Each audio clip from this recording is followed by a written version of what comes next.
At 11:30 p.m. on July 29, 1944, a coded radio message was transmitted from Berlin to a safe house in London. The message was addressed to an agent codenamed Alaric. The text was high priority. It stated that the Führer, Adolf Hitler, was personally awarding Alaric the Iron Cross Second Class for his extraordinary services to the German Reich. The message was signed by the Oberkommando der Wehrmacht. The recipient of this medal was a man named Juan Pujol García. He was sitting in a small office at 35 Coptic Street in London, drinking tea with his British handler. He read the message, smiled, and filed it away. 4 months later, King George VI of the United Kingdom would award the same man the Member of the Order of the British Empire, MBE. Juan Pujol García is the only man in history to receive high military honors from both sides of World War II during the conflict. He achieved this not by firing a gun but by typing. He was a chicken farmer from Barcelona who hated fascism so much that he invented a fake army, sold it to the Nazis, and convinced Hitler to lose the war. And the best part was Hitler paid him to do it. The story begins on January 14, 1941 in Madrid, Spain. Juan Pujol walked into the British embassy. He was 29 years old, balding, unassuming, and desperate. He told the embassy staff he wanted to spy for Britain against Germany.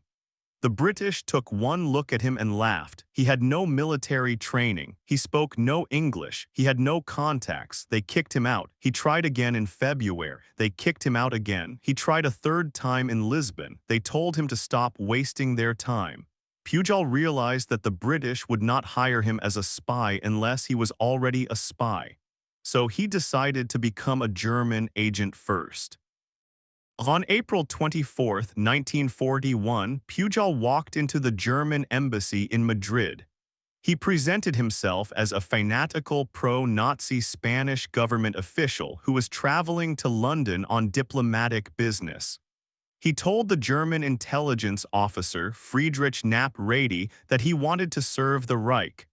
The Germans were desperate for agents in Britain. They swallowed the bait. They gave him a crash course in cryptography, a bottle of invisible ink, £600 sterling, and the codename Alaric. They told him to move to London and recruit a network of spies. Pujol agreed. He left the embassy, took the train to Lisbon, Portugal, and stayed there. He never went to London. He didn't even have a passport that allowed him to go to London. For the next 9 months, Pujol sat in a cheap hotel room in Lisbon pretending to be in London. He bought a tourist guide to Britain called the Blue Guide to England, a map of the UK rail network, and a train timetable. Using only these 3 documents and his imagination, he began writing intelligence reports. He invented a fictional life. He wrote to his German handlers describing the fog in London, the morale of the people, and the movement of troops. He didn't know the difference between a pound and a shilling. He didn't know that British pubs closed at 2:00 p.m. He made mistakes. He reported that men in Glasgow were drinking a liter of wine with lunch, unaware that Scots drank whiskey or beer. But the Germans believed him. They believed him because he told them what they wanted to hear. His reports were so convincing that British intelligence intercepted them and panicked. MI5's radio security service picked up the transmissions from Madrid to Berlin. They realized that the Germans had a master spy deep inside the UK who was reporting on convoy movements. They launched a massive manhunt in London to find this Alaric. They chased ghosts for 6 months. Eventually, the British realized that the information was slightly wrong. The spy was describing convoys that didn't exist. In February 1942, the United States naval attaché in Lisbon finally realized what was happening. He contacted MI6. He said, "There is a crazy Spaniard here who thinks he is spying for you." On April 24, 1942, exactly 1 year after he duped the Germans, MI6 smuggled Pujol out of Portugal and brought him to London. He was handed over to MI5 Section B1A, the Counter-Espionage Division. His handler was Tomás Harris, a brilliant intelligence officer who spoke fluent Spanish. Harris saw Pujol's potential immediately. They gave him the British codename Garbo because he was the greatest actor in the world. Harris and Pujol set up shop in a nondescript office in London and began the greatest deception operation in military history. The goal was simple: overload German intelligence with garbage, but high-quality garbage. Pujol couldn't do it alone. He needed a network, but he couldn't recruit real spies, so he invented them. Over the next 2 years, Pujol and Harris created 27 fictitious sub-agents. They didn't just create names, they created lives. Agent number 1 was a KLM pilot who courier messages between Lisbon and London. He was recruited by Pujol to carry the reports. In reality, the pilot didn't exist. This explained why the reports sometimes arrived late. The pilot had been delayed. Agent number 3 was a Venezuelan student in Glasgow. Pujol invented him to report on naval movements in Scotland. Agent number 4 was a Gibraltarian waiter working in the NAFI canteens, listening to soldiers' gossip. Agent number 7 was a Welsh nationalist and a fascist who hated the English. He was positioned in Swansea to report on the arrival of American troops. There was an Indian poet, a disgruntled American sergeant, a bank clerk, and a loose-tongued secretary in the War Office. Pujol wrote hundreds of letters in the handwriting of these 27 different people. He used different pens. He used different styles of grammar. The Welsh agent wrote with a distinct anti-English bias. The American sergeant used slang. Pujol and Harris managed the payroll for these ghosts. They demanded that the Germans pay the salaries of these 27 agents. Berlin sent money, thousands of pounds. They paid the widow's pension for a fake agent who died in Liverpool. They paid for the Venezuelan students' tuition. By the end of the war, the Nazis had paid Pujol over $340,000, roughly $6 million in today's money, to fund a network of spies that lived entirely in a filing cabinet in London. By January 1944, the German High Command trusted Alaric implicitly.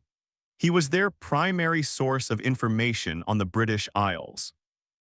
They stopped trying to infiltrate other agents because Alaric's network was so effective. This brings us to the most critical moment of the war, Operation Overlord, the invasion of Europe. The Allies were planning to land in Normandy in June 1944, but they faced a problem. The German army in France was strong.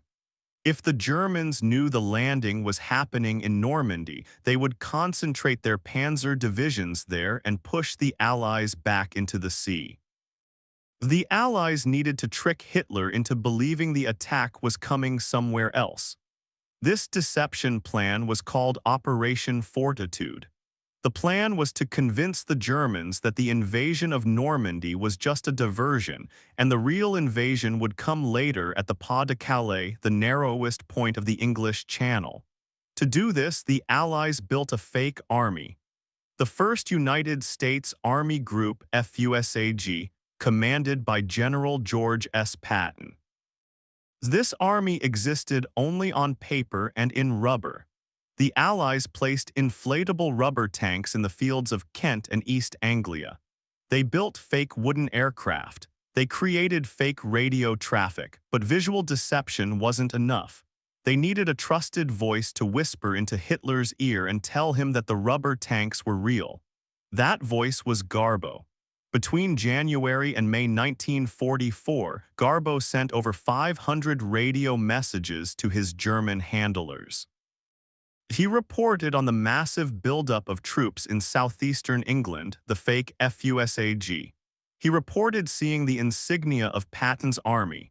He reported seeing landing craft being assembled in the ports opposite Pas de Calais. He had his Welsh agent report on the movement of the U.S. 15th Army, which didn't exist.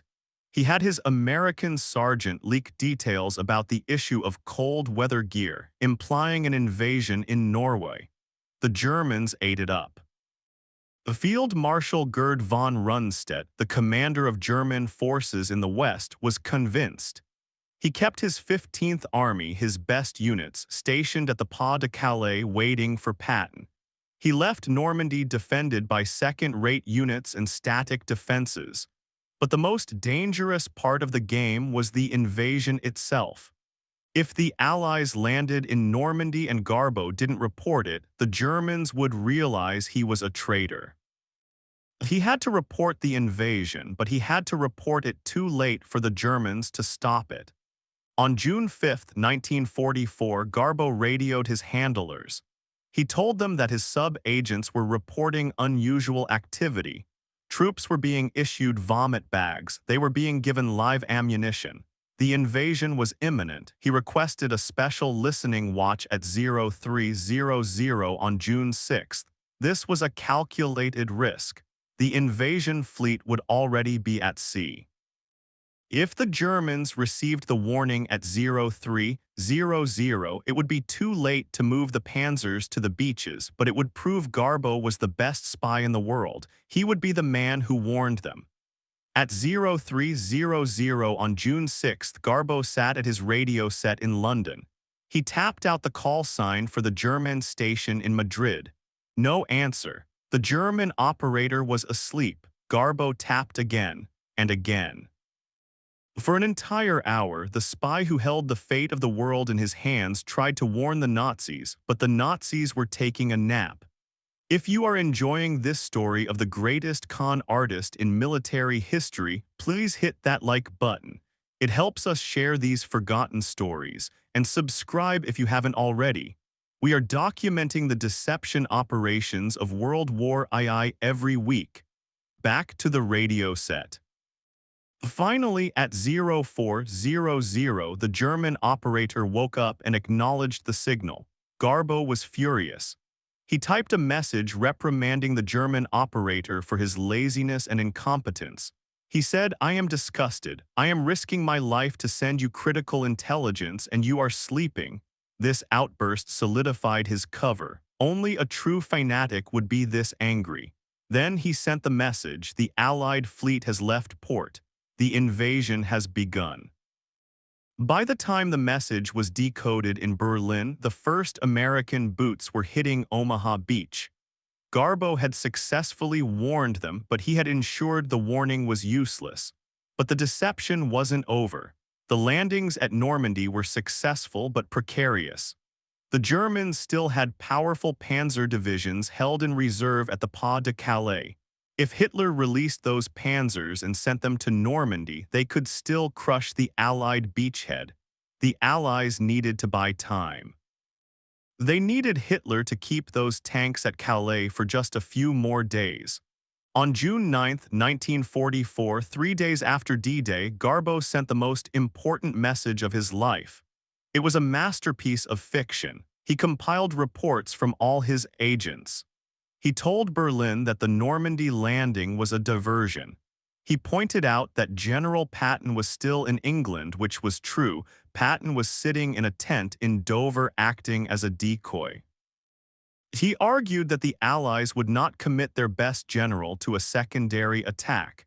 He stated that the real invasion, a massive assault by 50 divisions, was about to hit the Pas de Calais at any moment. The message landed on Hitler's desk. It confirmed everything the dictator wanted to believe. He believed he was smarter than his generals. He believed Patton was the threat. On the morning of June 10, Field Marshal Rommel pleaded with Hitler to release the Panzer reserves to fight in Normandy. Hitler refused. He held up Garbo's message. He ordered the 15th Army to remain at the Pas de Calais waiting for an invasion that would never come. He even recalled the 1st SS Panzer Division, which was already moving toward Normandy, and ordered it to turn back to Belgium. That decision won the war. By the time the German High Command realized there was no FUSAG, no second invasion, and no army at Calais, it was August. The Allies had broken out of Normandy and were racing toward Paris. But for Juan Pujol García, the game wasn't just about winning. It was about survival. He had fooled an entire empire, and now that empire wanted to thank him. On July 29, 1944, 7 weeks after D-Day, the German High Command sent a radio message to Alaric. They were still holding the 15th Army at the Pas de Calais, waiting for the real invasion that Garbo had promised. The message informed Pujol that the Führer himself had authorized the award of the Iron Cross, second class. It was normally reserved for frontline combat soldiers. It was being awarded to a spy sitting in an office in London for extraordinary service to the Reich. Pujol had to ask his British handlers for permission to accept it. They laughed and told him to go ahead. Pujol radioed back his humble thanks, expressing his unworthy gratitude to the Führer. 4 months later, on November 25, 1944, King George VI awarded Pujol the Member of the Order of the British Empire, the MBE. He kept the medal in a velvet box. He didn't wear it. He couldn't. He was still technically a Nazi agent. The war ended in May 1945. Most spies were burned or captured. Garbo had a different exit strategy. He had to disappear. The Nazis still believed in him. They had paid him a fortune. During the course of the war, German intelligence had transferred approximately $340,000 to Pujol's network to pay his 27 imaginary agents. MI5 had intercepted the money.